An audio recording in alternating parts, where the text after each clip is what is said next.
Finally, what influence has the book had on me, apart from giving me pleasure in reading it as a novel? Well, it awakened me even more, I think, to the appreciation of life's good things. Just that God has given us all things richly to enjoy. If only we could take that scripture into our hearts and let it enrich our lives. But this book helped it to somehow to make it more vivid. It heightened my appreciation of nature. I've already told you particularly about how I felt about trees before and after. But it is lovely to read something which so rejoices in the glory and beauty and wonder of creation. Another thing it did is it helped form my picture of what friendship and loyalty ought to be. Not just this book, but reading the biographies of Lewis and Tolkien and seeing how their friendship endured and the other friends that they had over the course of those years, there was a closeness and a trust and a warmth, and I thought, I want friends like that. That's how Christian friendship should be. So it helped form my sense of what friendship would be. But those are general things. What about personally? Well, it gave me a much deeper sense. God can use whatever he wants to use, I know that. But in my case, he used this particular book. A sense of the significance of the work that he called me to back in 1973, when he called me into Albanian work. There was, I believe, in my life, as I can look back now, since over those 33 years, there was a divine plan and a divine purpose.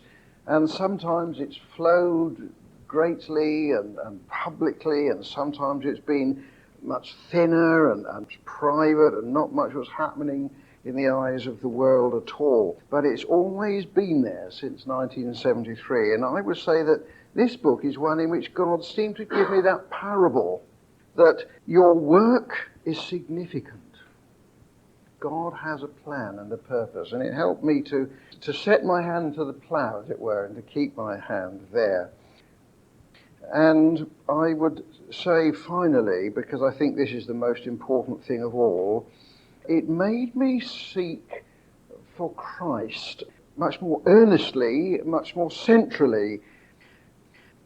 When I first went into the ministry, I certainly wasn't a success. On the first congregation I pastored, the chapel closed down, the work extinguished, and I felt, after feeling so sure that God had called me, I felt completely disorientated for a long time. Is there really a God? If I could make such a big mistake about his call, could I make a mistake about his existence? And it took quite a long time to put me back together. I tried this and I tried that. I tried politics, and there was nothing satisfying. And in the end, this book, and not only this book, other books, other writings, other people, made me say, there's the longing in your heart. Where are you really going to find fulfillment? That the book helped awaken the longing, but something else had to make me say, where can I find the fulfillment? And of course I came to realize that that fulfillment is only found in Jesus Christ. And in him we are complete. That book pointed me on the way. And so I commend it to you.